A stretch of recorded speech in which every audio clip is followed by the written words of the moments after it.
Mr. Secretary General, thank you very much. It's good to see you.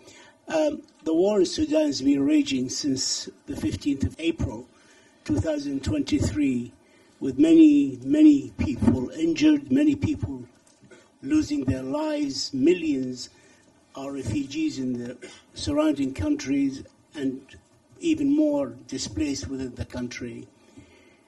Can you brief us, where are we now from finding a way to implement a ceasefire in Sudan, especially in the presence of General al-Burhan during this session of anger? Do you have new plans? Or we go on talking and talking while people losing their lives every day? The description that you have made is the exact example of the situation of total impunity that I mentioned in the previous question that was made by the distinguished representative of Associated Press.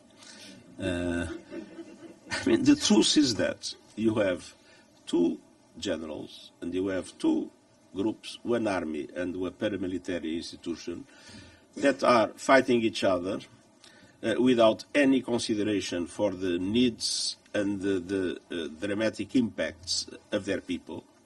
The level of hunger is spreading terribly in Sudan. The number of people killed and maimed is increasing dramatically. And as a matter of fact, all this is done with total impunity, plus the interference of a few other countries that also have some, interests apparently in relation to these developments in Sudan. We had a number of initiatives, the so-called Jeddah process. We had the Bahrain-Manama process. We had the African Union initiatives. We have the Arab League initiatives. We have the summit in Djibouti. We have the high-level panel of the African Union. And we are all working together. As you know, my special envoy, Lamamra, managed to have in Geneva the two groups at the same time, but not talking to each other. The problem is that in all those initiatives and in all those attempts until now, there was really no progress at all in relation to the central question, which is, of course, a ceasefire and the opening of a political process. No progress at all. And this is something that, of course, if I will have the opportunity to do so, I will express my enormous frustration to the two leaders, and if one is coming, to the one that is coming.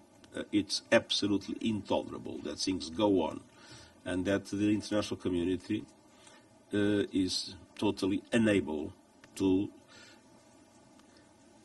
sometimes some improvement here and there in relation to conditions of humanitarian access, sometimes here and there some promises in relation to the protection of civilians, but in practical terms, huge violations even of these promises.